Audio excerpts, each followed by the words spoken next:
and understanding exactly how people behave and how their patterns of behaviour can be manipulated or indeed controlled. I am controlling their mind. Jez says his knowledge of amateur psychology has taught him to choose the most suggestible people. Just to place your hand on the window here for me, please, okay?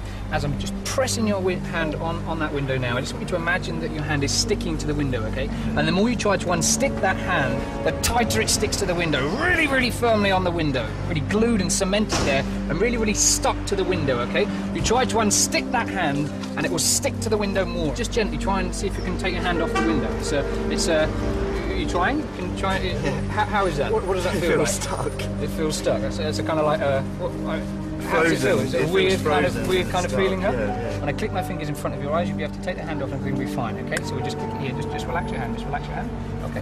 How is that? Is that kind of what does that feel like? Very freaky. Very freaky. Jez uses a technique known as NLP, neuro-linguistic programming.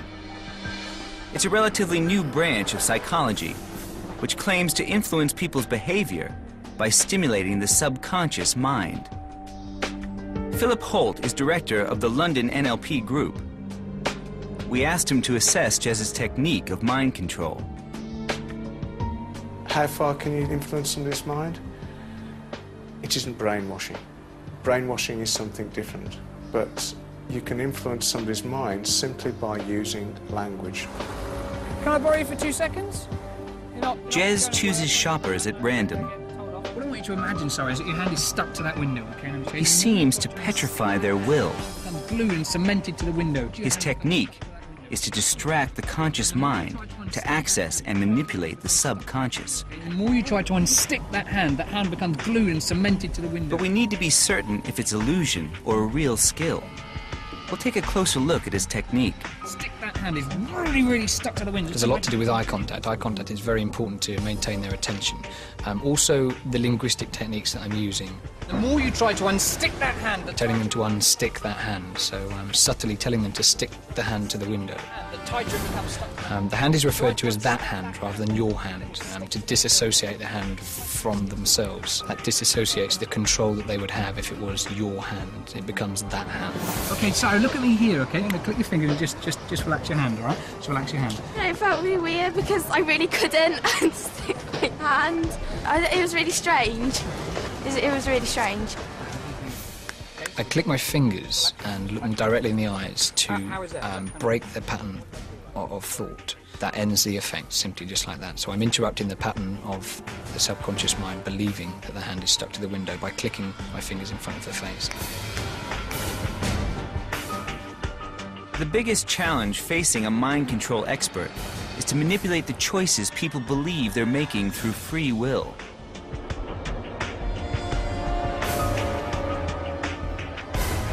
But is this possible? We set up an experiment to test Jez's skills of manipulation. 4 student volunteers from a university which we selected are interviewed by Jez one by one. I've got 5 shapes here, okay? I'm going to lay them out in front of you. So obviously we've got here a circle, square, star, cross, and wavy lines, okay? Jez says he'll make all 4 choose the same symbol. To select one of those, clear your mind. This experiment will test his claim. He guides each participant through the identical procedure. When you have one of those, just let me know. So you just nod. You have one? Excellent. Okay. Now what I'm going to do is I'm going to get you to write it down and seal it in an envelope. Just point out now, okay, this envelope here, okay, and in this envelope... The white envelope is crucial. It contains the name of a location which we selected, where the results of our experiment will be revealed. Just draw the shape inside the card there, okay? And when you're done, I just want you to slide it. Next, Jez instructs Amanda to draw her choice of symbol on a piece of card and place it unseen by him in a black envelope. That envelope must remain with you at all times, okay? Do not open the envelope, okay, until we tell you to later.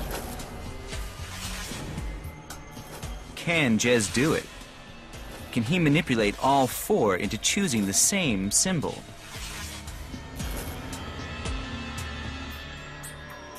Now, you remember this envelope I brought your attention to earlier, which has the name of a location inside. Okay, this is a location where we're now going to go to. I'm going to open this for you now.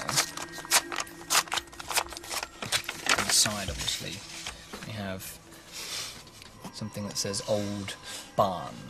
Okay, this will all become very apparent when we get there, don't worry. And that's where we're going now.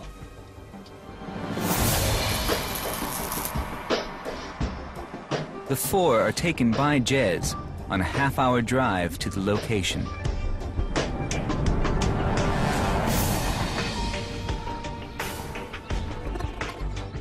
Then, as Jez promised, on a short walk to a decrepit barn.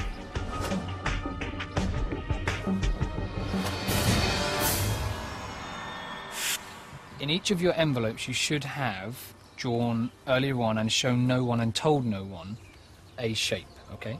For the first time now, please open up your envelopes and take out what's inside so we can all see each of your shapes.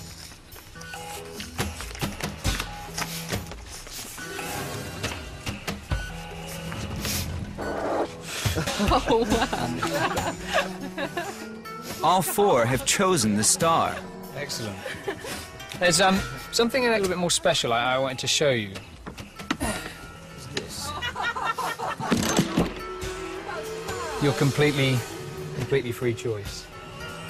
Come through here. But there's more to come. Just be really careful. All right. Oh. Straight over that. And to your right. That's mad. According to Jez, the result was never in doubt. How did Jez do it? How could he be so sure all four would select the star?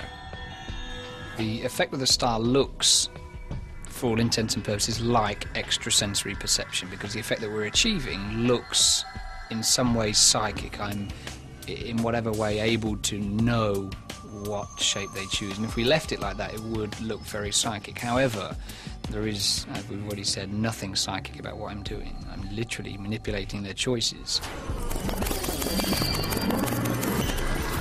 His technique relies heavily on subconscious suggestion, giving his subjects subtle visual and audio clues, which their conscious minds may not even notice.